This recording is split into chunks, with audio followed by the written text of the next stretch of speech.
परमेश्वर ने मुझे बताया कि जाके चंडीगढ़ के लोगों को बोल कि तुम्हें ज्यादा दिया गया है, तुमसे ज्यादा मांगा जाएगा। मैंने कहा प्रभु इसका मतलब क्या है? प्रभु ने कहा मैंने चंडीगढ़ के लोगों को ज्यादा दिया है, इनके तोड़े ज्यादा दिए हैं इनको। बाइबल में एक को 5, एक को 2 और एक को 1 दिया था। 5 वाला गया और 5 के साथ 5 कमाए, 2 वाले ने 2 के साथ 2 कमाए, 1 वाले ने मिट्टी में छुपा दिया। कहा मैं डर गया था, तू कठोर मनुष्य है, बॉस जब तू आता तो मेरी क्लास लेता इसलिए मैंने छुपा दिया। और बॉस ने कहा तू मुझे अगर कठोर समझता है तो मैं कठोर ही हूं, जाओ इसको वहां फेंको जहां रोना और दांतों का पीसना हो। प्रभु ने मुझसे कहा मैंने चंडीगढ़ के लोगों को ज्यादा दिया है और मैं ये चाहता हूं कि ये ज्यादा मुझे वापस करें। अब मैं आपको बताता हूं परमेश्वर आपकी लाइफ से क्या चाहता है और क्यों चाहता है।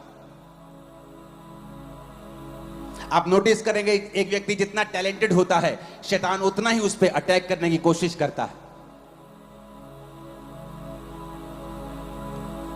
प्रभु ने मुझसे कहा कि इनको क्या कहना है कि इनकी लाइफ में वो खालीपन ना रहे जिससे ये जूझ रहे हैं, वो ट्रबल, वो मानसिक डिप्रेशन, वो जिंदगी की तंगियां जिनमें से ये निकल रहे हैं और इनको मालूम नहीं कि निकलना कैसे है।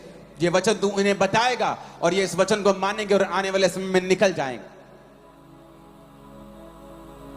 प्रभु यीशु मसीह की सबसे इंपॉर्टेंट आज्ञा क्या है? बाइबल में बहुत सी आज्ञाएं हैं, लेकिन प्रभु यीशु मसीह ने पहाड़ पर जब स्वर्ग जाने वाले थे, मत्ती 28 उसकी 18 से 20 में लिखा है कि यीशु ने कहा उनके पास जाकर स्वर्ग और पृथ्वी का सारा अधिकार मुझे दिया गया है, तुम जाओ और सब जातियों के लोगों को चेला बनाओ, उन्हें पिता पुत्र पवित्र आत्मा के नाम में बपतिस्मा दो और सब बातें जो मैंने आज्ञा दी हैं मानना सिखाओ, और देखो मैं जगत के अंत तक तुम्हारे साथ हूं। सबसे मोस्ट इंपॉर्टेंट आज्ञा है जीसस क्राइस्ट की, जब वो जीवित स्वर्ग पर चढ़ाए जाने वाले थे कि जाओ इनको बोलो कि ये लोग मेरी सेवा करें। लोग बोलते हैं मैं सेवा करूं, मैं तो इंजीनियर हूं, मैं कैसे सेवा करूं, मैं डॉक्टर हूं, मैं तो एक आईटी कंपनी में जॉब करता हूं, मैं तो हाउस वाइफ।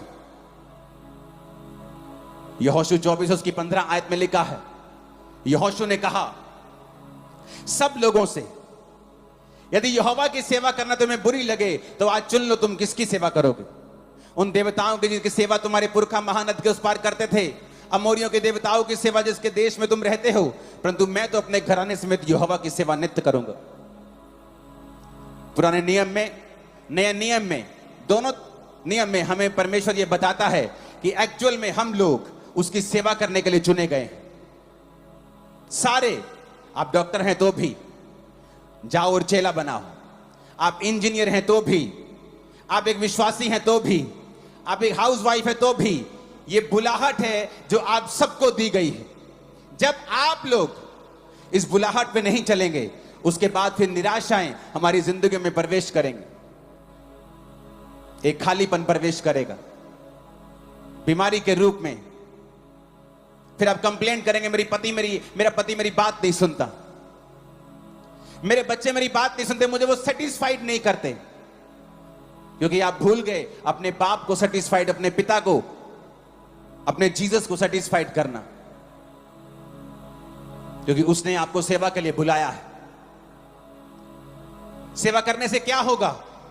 क्या हम सब सेवा के लिए बुलाए गए हैं? हां, हम सब सेवा के लिए बुलाए गए हैं। एक पास्टर भी सेवा के लिए बुलाया गया है और एक विश्वासी भी सेवा करने के लिए बुलाया गया है।